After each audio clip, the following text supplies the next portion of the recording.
Question number 9. If number is increased by 25% to get 150, what is the original number?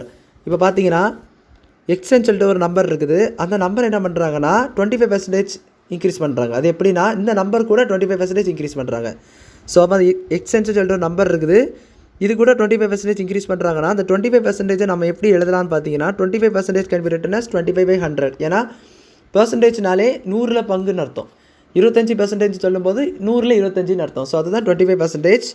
அது நம்ம அந்த மாதிரி ஃப்ராக்ஷனில் எழுதிக்கலாம். இப்போ பார்த்தீங்கன்னா இதை நீங்கள் என்ன பண்ணணும்னா இன்க்ரீஸ் பண்ணியாச்சுன்னா 150 கிடைக்குது அப்படி சொல்லி கொடுத்துருக்காங்க. இப்போ நம்மளுக்கு அந்த நம்பர் என்னவாக இருக்கும், ஒரிஜினல் நம்பர் என்னவாக இருக்கும்னு கேட்டிருக்காங்க. ஸோ அதுக்கு எக்ஸை காமன் எடுத்துக்கோங்க. ஸோ +1 + 25/100 = 150 வரும். இதை நீங்கள் 25 டேபிள்ஸை கேன்சல் பண்ணிக்கலாம். 125 is 25, 425 are 100. ஸோ பார்த்தீங்கன்னா x + 1/1/4 இருக்கும் = 150. இப்போ பார்த்தீங்கன்னா எக்ஸு இதை வந்து கிராஸ் மல்டிப்ளை பண்ணிக்கோங்க. So 4 × 1 4 + the 1 whole divided by 4 = 150 இருக்கும். ஸோ அது வந்து ஆட் பண்ணிங்கன்னா 4 + 1 5. ஸோ x × 5/4 என்னென்னு பார்த்தீங்கன்னா 150.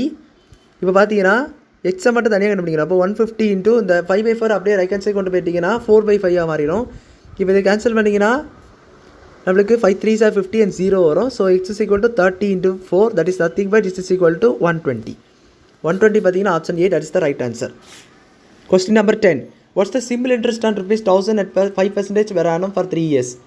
இப்போ ₹1000 வந்து பிரின்சிபல் அமௌண்ட்டு அப்படின்னு இருக்கும் பொழுது அதனுடைய ரேட் என்னென்னு பார்த்தீங்கன்னா 5% இருக்குது. 3 இயர்ஸில் கட்டி முடிக்கணும். இந்த மாதிரி டைமும் கொடுத்துருக்காங்க. ஸோ அதனுடைய சிம்பிள் இன்ட்ரெஸ்ட் என்னவாக இருக்கும், அதாவது ப்ராஃபிட் ஆர் லாஸ் தான் சிம்பிள் இன்ட்ரெஸ்ட்டு. ஸோ அது என்னவாக இருக்குன்னு தான் கேட்டிருக்காங்க. ஸோ பாருங்கள், இப்போ நம்மளுக்கு எல்லாமே தெரியும் சிம்பிள் இன்ட்ரெஸ்ட்டோடைய formula principal amount into rate into time. So இந்த மாதிரி டாட் போட்டேன்னா அது மல்டிப்ளிகேஷன் அர்த்தம். ஸோ அதில் கன்ஃபியூஸ் ஆகுது தேவையில்லை.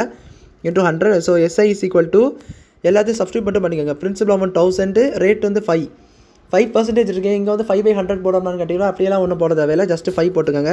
ஏன்னா ஆல்ரெடி கீழே ஒரு 100 இருக்குது. ஸோ அதான் பர்சன்டேஜோடைய டெஃபினிஷன். இது டைம் வந்து 3/100.